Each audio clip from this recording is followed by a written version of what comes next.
1, 2, 3, 4. I love all my friends. I love all my friends. I'm parking the car, turning off the lights.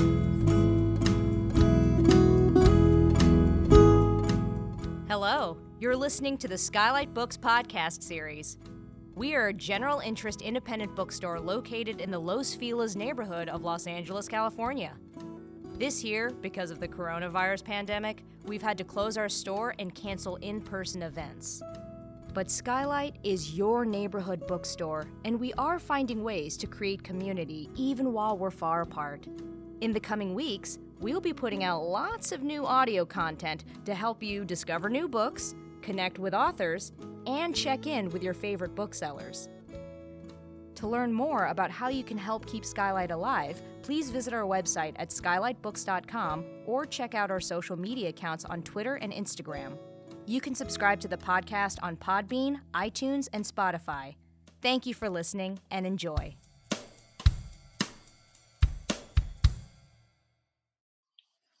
Hello, everyone, and welcome back to the Handsell series of the Skylight Books podcast. I'm your podcast host and producer, Mick Kowaleski, joined as always by my co-host.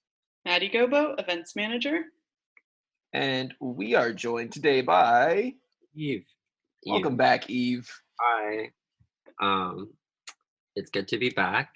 I've been in the store for a week. How are your nerves after a week in the store? They're good. I have work tomorrow. Everyone, please sanitize yourself when you walk in. There's a few people that were like, no, I'm okay. And I'm like, what do you mean you're okay?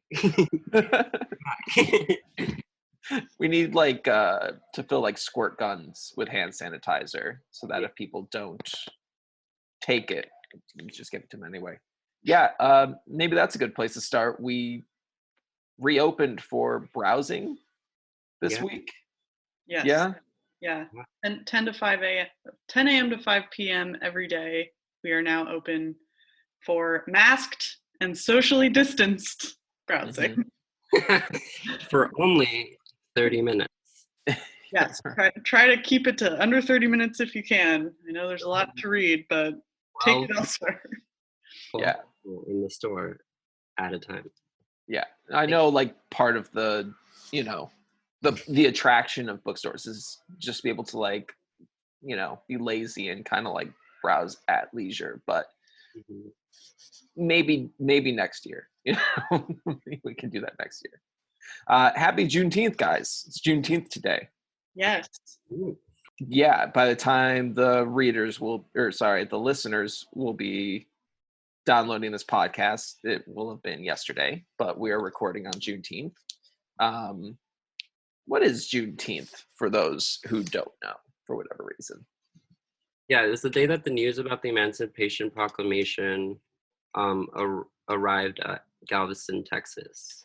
So it was apparently a 2-year process to get that news out once that law was passed, abolishing slavery. The Emancipation Proclamation passed 1863. Juneteenth is around the time it's celebrating June 19th, 1865. So 2 years.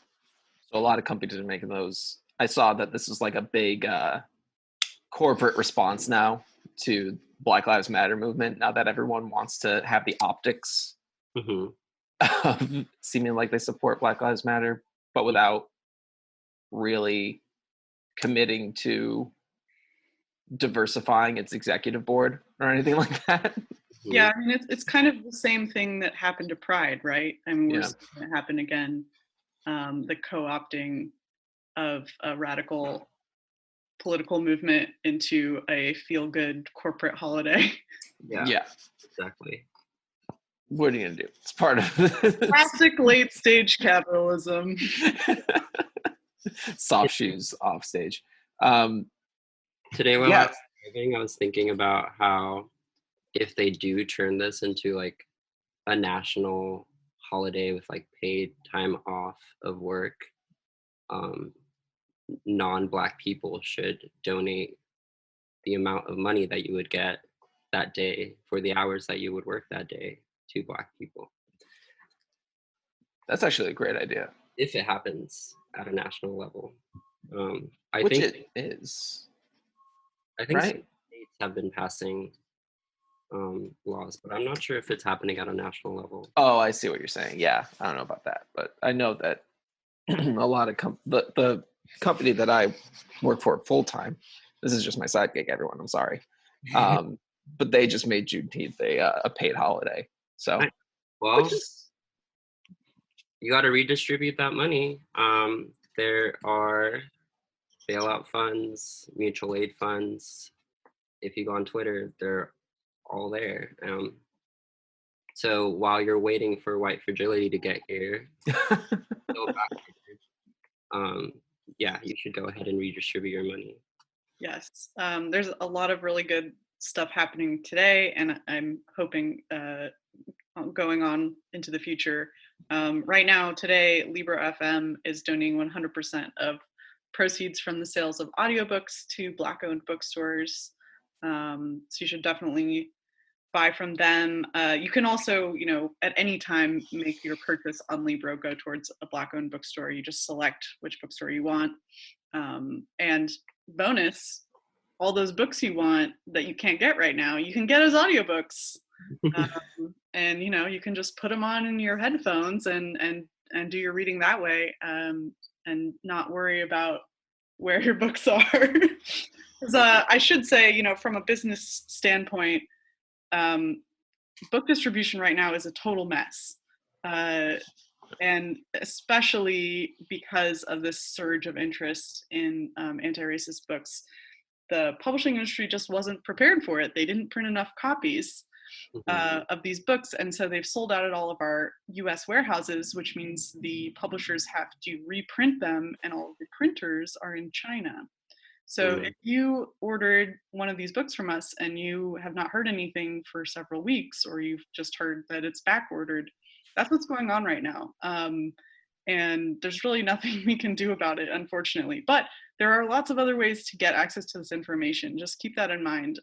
You can get ebooks, you can get audiobooks, you can check them out from your local library.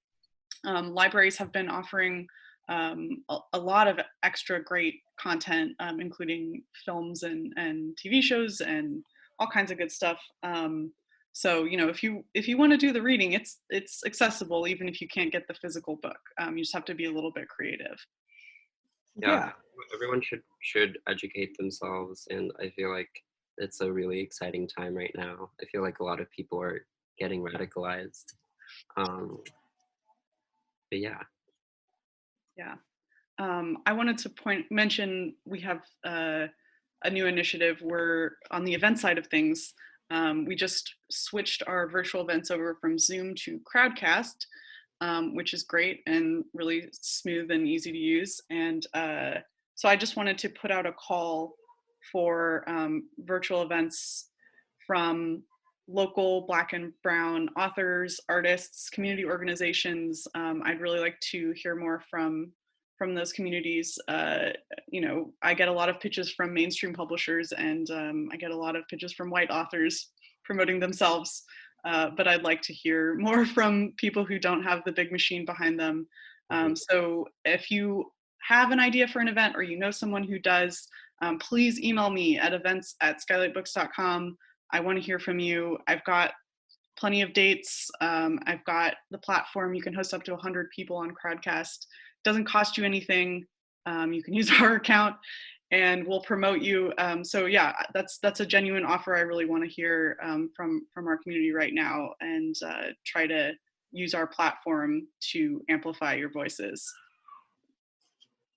Right on. And you and Yves will both be coming back later on this episode for an interview, correct? Yes, we had the wonderful good fortune of talking to William Johnson, the deputy director of Lambda Literary. I'm obsessed with Lambda. They do so much good work. promoting queer authors and mentoring young queer writers. They have a million really cool programs that William will tell you about in the interview. I just wanted to say, like, I kind of became aware of Lambda just generally over the years, but I got to sell books at the Lambda Lit Fest last year, which is a day-long kind of celebration and series of readings. And it was incredible. Like, it was honestly one of the most amazing events I've been to. It was in this old church, and you could see, you know, there was like these huge stained glass windows, and there was light streaming through them onto the speakers, and the speakers were just amazing. I mean, Tegan and Sarah were there. I discovered some writers I'd never heard of, like Leah Lakshmi Peepsna Samarasina, who writes a lot about disability and care work. And it just was like such an incredibly warm, welcoming space to be in, and that's really thanks to all the good work that Lambda's done over the years. So yeah, I just wanted to shout them out, and we're really excited that William wanted to talk to us.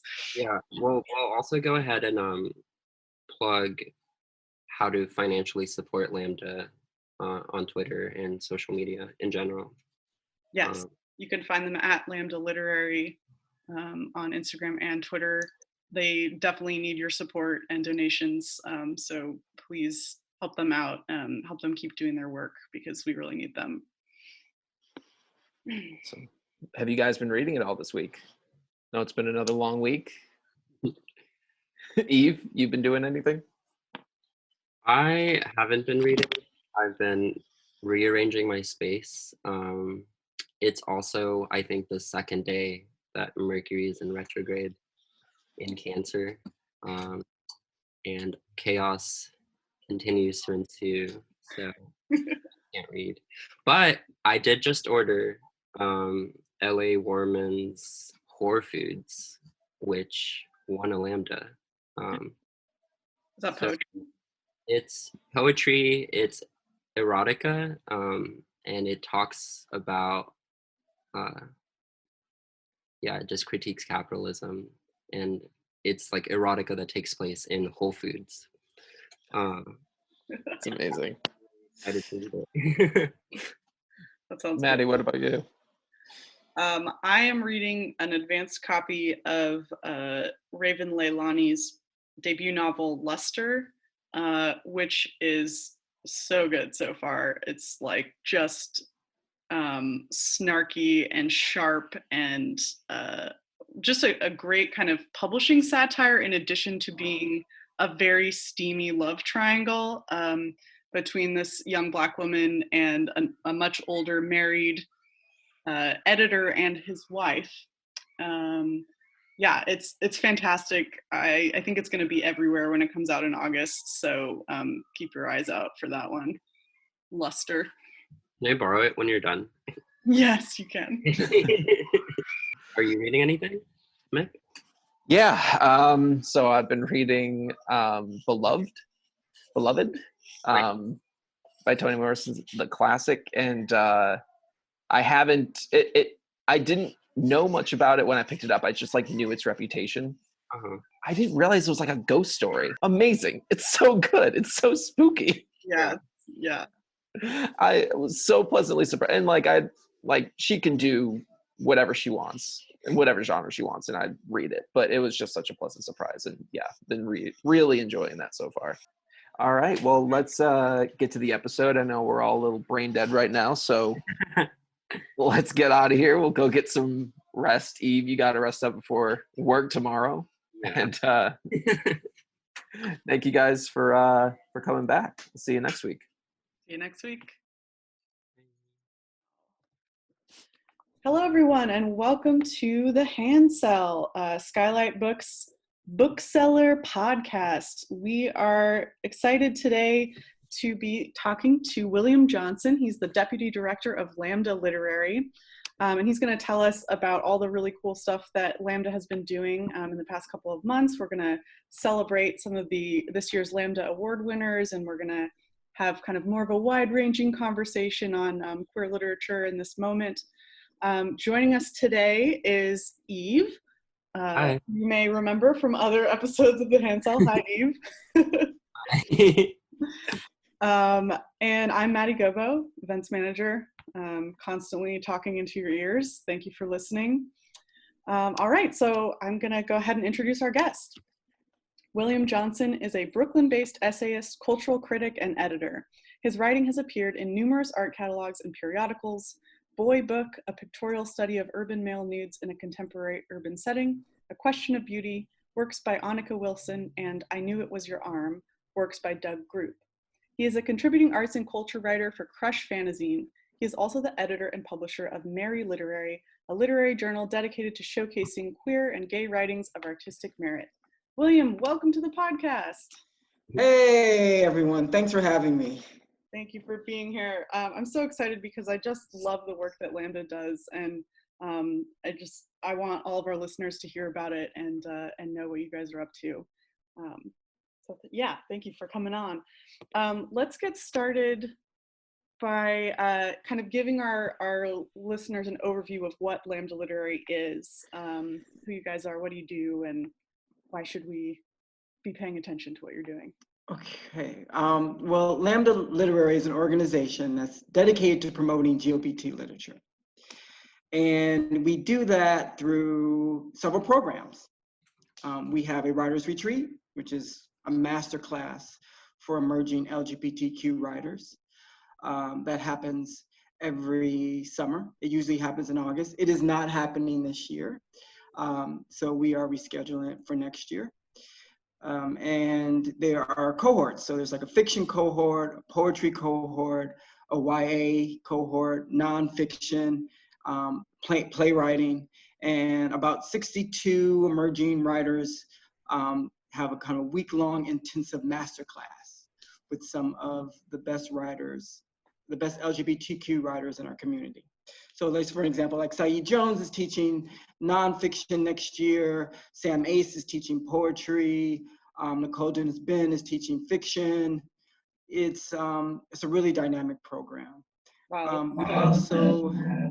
We also have a Writers in School program that's based in New York. So we bring books into the public schools. So we have a partnership with the Department of Education in New York, and we bring in YA books and authors to talk about their books. And we have a website, which is reviews, interviews, and just really is a place where we can center LGBTQ literature and really elevate those voices that often don't get picked up by other publications or get reviewed by other publications. And we have our most well-known program, which is the awards, which honors the best in LGBTQ literature in a given year. And those winners were just announced at the beginning of June. Yes. So normally you would have had an award ceremony, but you had to kind of scramble and take it online. So how was kind of the process this year for awards? Oh gosh, it was devastating in the sense that it's one of our biggest public programming, and it's a real kind of just this real moment where we can come together and commune over just a love of writing and the love of writers. So we really had to pivot. So we took it online this year. And we kind of made it a digital celebration in that we had our speeches taped and posted on the site, and we really tried to showcase the books, and some publications picked it up, and we actually did get, oddly enough, we got a little bit more press than last year. So we went through the analytics, so that's good, but it's always nice to have kind of a in-person kind of celebration. Yeah, I was wondering because I've heard writers refer to the Lambda Awards as the gay Oscars. Yeah. I was wondering if people dressed up for the virtual ceremony like they would. I say it's queer. It's queer flair. It's like it's some people in just fantastic kind of rainbow finery, and other people more casual. But it is a testament to queer creativity, the outfits, I will say. Mm-hmm, for sure. Do you want to talk about any of the award-winning books this year? Give a little love to any of those? Yeah, I will. I've been thinking a lot about I've had a lot of time to think, and we're all kind of sequestered away. So it lets us kind of sometimes focus and just sit with our thoughts for a second. So I've been thinking about some of the common themes that are running through this year's winners, and in also relationship to Pride Month. And so first I just want to say that, the awards really kind of just demonstrate kind of the breadth of kind of queer imagination. But one of the things I'm seeing in this year's kind of winners is that kind of just looking at how these writers are really trying to claim and center their desires and kind of, and agency in a world that's like, despite, recent advances, there's really kind of these cultural and institutional challenges for us to have agency around our desires and our rights. And I think a lot of these books this year kind of represent that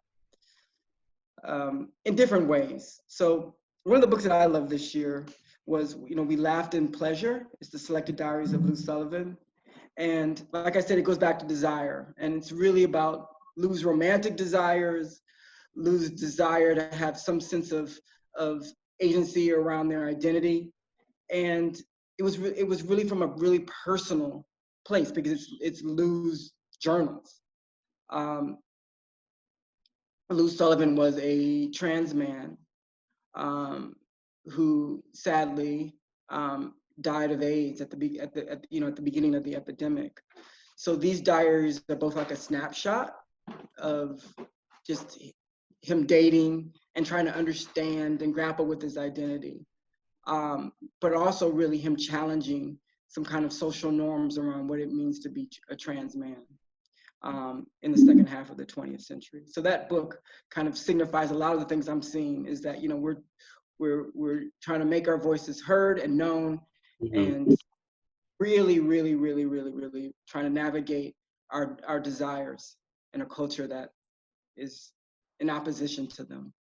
Yeah, especially in a moment where like trans rights are still being withheld at a federal level. I think that's really important to center those narratives.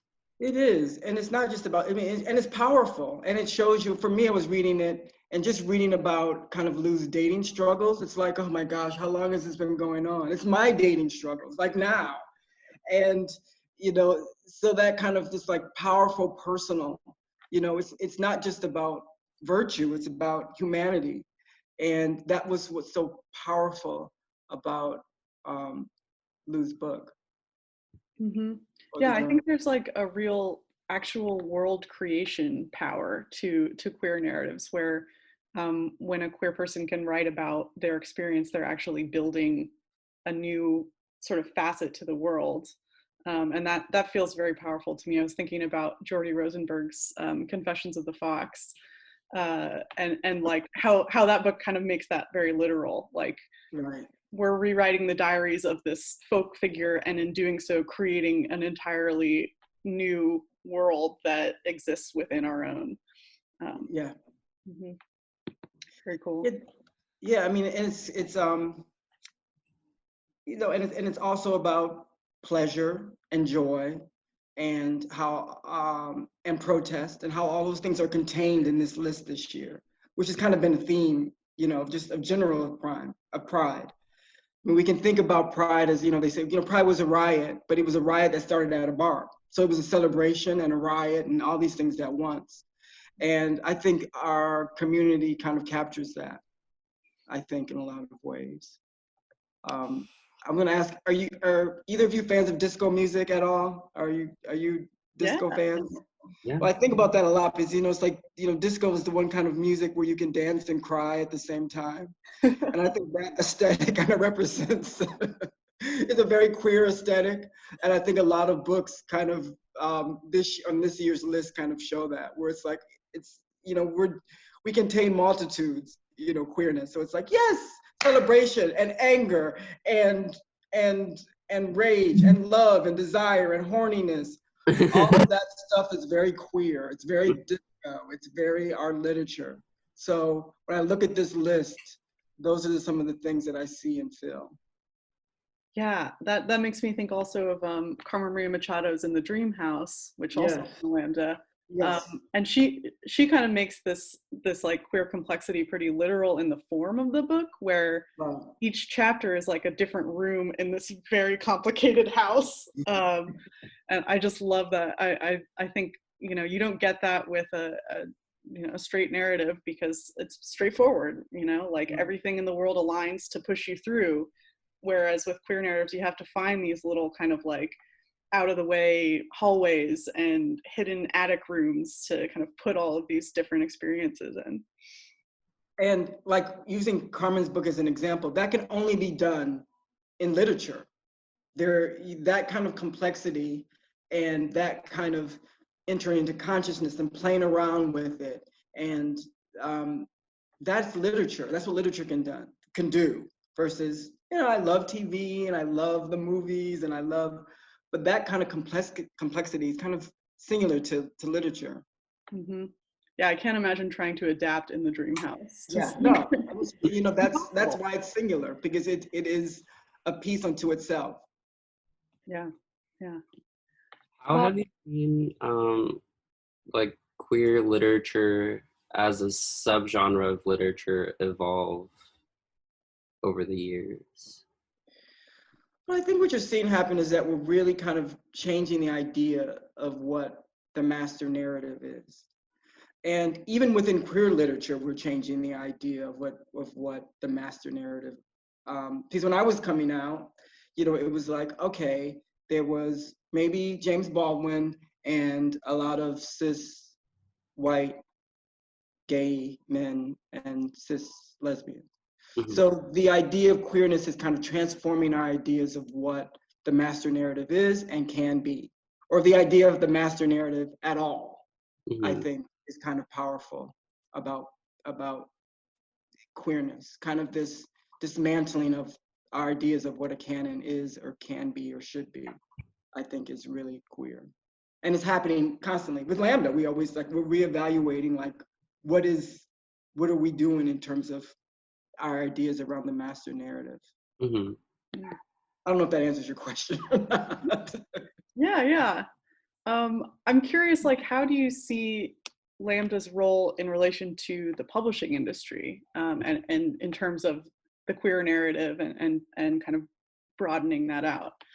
Well, you know, it's interesting because, you know, we like to think of Lambda as like, okay, we work with writers throughout their career. So we like the emerging writers, right? So that's helping kind of cultivate voices who are starting out in the writing career. We do readers, so that's through our website and through our Writers in Schools program, and also through our awards, right, by list. Recently, we've been doing more work with publishers and as advocates, which I think is going to be key in going back to kind of rethinking what is the master narrative. Mm-hmm. We haven't in the past done a lot of work around kind of like, you know, cultivating agents and editors, but I think that's the next step in terms of kind of changing some of these power dynamics. I think that's the key that we're really just now starting to kind of get into. Yeah. Because we've really been focused on writers and cultivating writers and readers, but now, you know, the next step is looking at the publishing industry. Yeah. And that starts with editors. I mean, it's great you can have a queer book, Mm-hmm. but if you can't find an editor who can edit it in the vernacular, then it's, you know, it's the structure can't support the artist, and we might be prone to failure. Mm-hmm. And that goes for agents too. Yeah, and you were saying that Lambda also does kind of its own sort of reviewing of queer books that maybe don't get picked up by the mainstream media, which I see as kind of feeding back into the publishing industry as another kind of indirect push towards change. Yes. And, you know, our site also, I mean, people have gotten agents through writing on our site. So that has happened, where someone's like, oh, I love what you've written, and can I see more pieces? So there is that aspect of it. But, you know, it's really, we have to really start looking at these ideas of gatekeepers and what does that mean, even internally, because I'm a gatekeeper and I have my own biases and blind spots. So understanding that and navigating that, and also challenging other organizations and agencies and publishing bodies to do the same.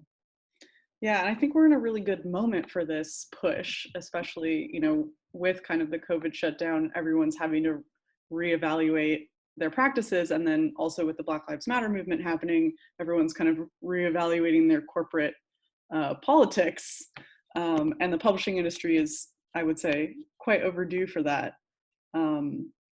So do you see Lambda as, I mean, you mentioned you want to go straight into the editors and agents, but how do you see Lambda kind of taking on that role? You know, it's a work in progress. You know, I think one thing is reach out to the stakeholders who are there, because they exist. There are gay editors and gay agents and queer agents and Black agents, and cultivating them and working with them to see what we can do. You know, so right now it's like I wish I had the magical answer. I don't. But the first step is reaching out to things that already exist and seeing how we can replicate them, or things that exist in a sense of equity, and see how we can replicate those moments of equity, or what we can do to replicate those positions and see what happens.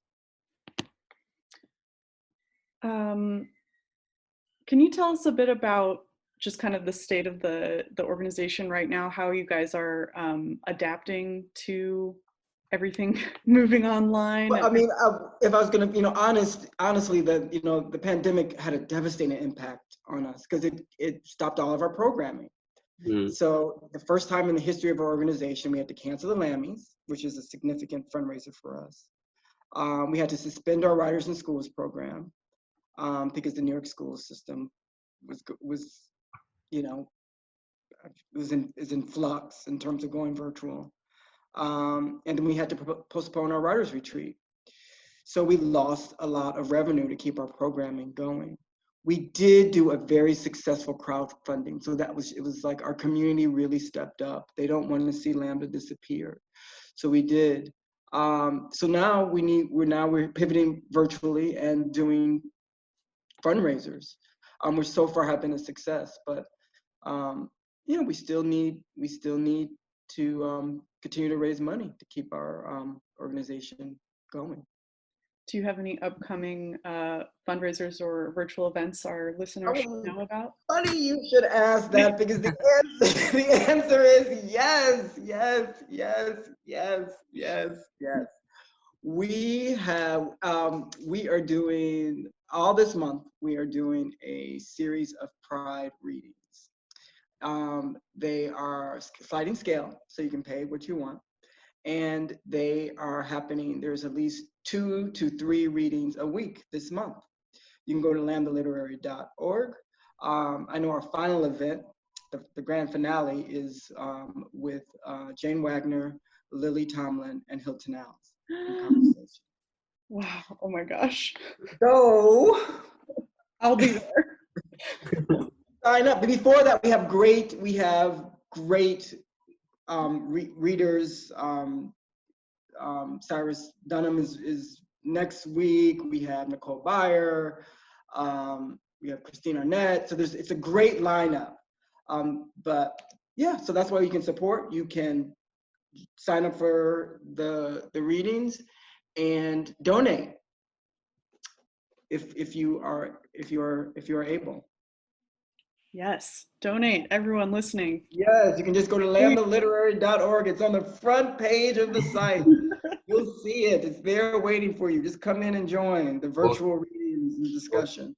Go ahead and tweet about this today, and when we post the podcast. Thank you. Well, William, are there any other things you want to talk about? Like anything else you want to kind of let our listeners know is going on, or any other topics you want to discuss with me and Yves? No, just I want everyone to let queer literature be both kind of like a balm and like a, kind of provide some solace and also impetus to enact change. So, let our literature do that. I know this time we're dealing with, everything from white supremacy to a deadly disease. But I do think that literature can be, if not the primary guide, one guide to figure out how we navigate this. So Yeah. That's all. William, are you reading anything good right now? What am I reading? Let's see. I just finished a book. Hold on. I just finished a book, an older book by Paul Russell called Immaculate Blue. And I think Paul is a gay writer who doesn't get enough shine. It's a sequel to another book he wrote in the early 90s called The Salt Point. And it's the Salt Point was basically about hipsters in Poughkeepsie, like in the 90s. And The Immaculate Blue is like about aging hipsters, gay hipsters now. So it kind of speaks to me, because I was like, oh, that's what I was in the 90s, and now I'm an aging kind of. It really resonated, and it was kind of a really powerful book around kind of navigating desire, privilege. Yeah, it's a great book. So I recommend both. Paul's first book, The Salt Point, and the sequel, which was written about 10 years later, Immaculate Blue. Excellent. All right, William. Well, thank you so much for joining us today. It's been great talking with you, and we hope that Lambda can keep doing all of its great work. Listeners, that's up to you. Donate, support. Please, listeners, please donate, support. Thank you, and thank you, Skylight. Thank you You're very welcome for hosting me. Of course. Thank you for listening to the Skylight Books podcast series. Please don't forget to visit our website at skylightbooks.com and make sure to follow us on Twitter and Instagram. Also, don't forget to subscribe to this podcast for more author talks and bookseller conversations. You can find us on Podbean, iTunes, and Spotify. Stay safe and healthy, and we hope to see you back in our store soon.